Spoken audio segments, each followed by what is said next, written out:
Hello everyone, thank you so much for tuning in. In this video, we're considering Lesson 27 for the Congregation Bible Study for this week. And this one is entitled, They Rebelled Against Jehovah. And we notice Korah and his children, Dathan, Abiram, and 250 others, and they rebelled against Moses. They dared to say hard things against Moses and Aaron. Things like, we have had enough of you. Why should you be our leader and Aaron be the high priest? Jehovah is with all of us, not just with you. And Jehovah was not pleased. Jehovah was listening, observing, and he viewed it as a rebellion against him directly. So Jehovah was not happy with Korah and these 250 men. And Moses was listening, and he said in a calm way, "Come to the tabernacle tomorrow and bring your fire holders filled with incense. Jehovah will show us whom he has chosen." We notice how this action, this comment about tomorrow, it'll give them the time to reflect about their actions, about their intentions. And the next day was there, and Korah and the 250 men went to meet Moses at the tabernacle. There they burned incense as if they were priests. Of course, they were not priests. That's not their function, their work, their role. And Jehovah told Moses and Aaron, "Separate yourselves from Korah and his men immediately." And they obeyed. Although Korah had gone to Moses at the tabernacle, Dathan, Abiram, and their families had refused to go. And Jehovah told the Israelites to get away from the tents of Korah, Dathan, and Abiram. And something happened. Something unexpected happened. Immediately, the Israelites moved away. Dathan and Abiram and their families stood outside their tents, and suddenly the ground split apart and swallowed them up. That's unthinkable. Like if we're watching a movie, a sci-fi movie. At the tabernacle, something happened, like a miracle. A fire came down and burned up Korah and his 250 men. So Jehovah then told Moses, "Take a staff from the leader of each tribe and write his name on it. But on the staff of the tribe of Levi, write Aaron's name, put them inside the tabernacle, and then the staff of the man who I choose will grow flowers. And not just flowers, even almonds."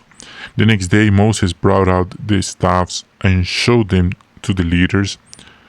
Aaron's staff had flowers growing, and there were ripe almonds on it. In this way Jehovah confirmed that he had chosen Aaron to be the high priest.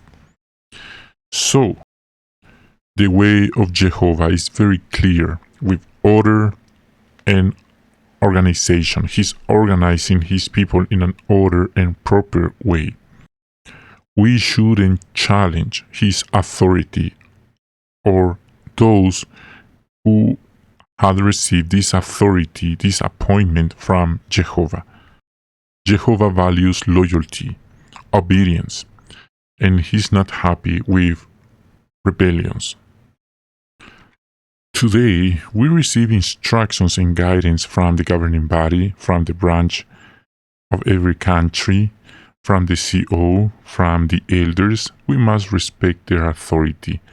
We shouldn't challenge their position or doubting about their work. When they received the instruction of moving apart their tents, they did it immediately. And this teaches us the importance of obedience ASAP, immediately. And of course, this doesn't mean if we have a complaint or a disagreement, we shouldn't say anything. Of course we can, of course we have the option. We must do it with all respect and of course to the right person. Instead of spreading our complaints, our disagreements, we should talk just with the person who's able to change something with the capability of making decisions. Otherwise, we could waste our time. This story is helping us to understand that we're in the right place. Jehovah has been guiding his people today, and we must respect the authority of our dear brothers who have this authority in the congregation, in the branch, and of course in the headquarters. And that's why we should reject gossip, rumors, false information. And of course, another valuable lesson, we must be content with our privilege or responsibilities in the congregation. We could use this story to teach the people that Jehovah has an organized people, an organization, and we should worship in the way he approves instead of our own way or preference. Another lesson we learn, Jehovah cleans his organization. Jehovah has been cleaning his people.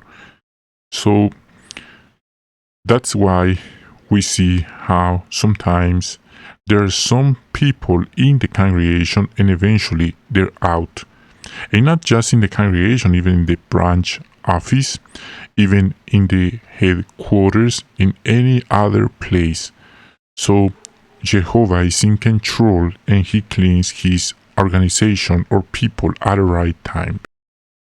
Dear brothers and sisters, thank you so much for joining us in this consideration of the study for this week.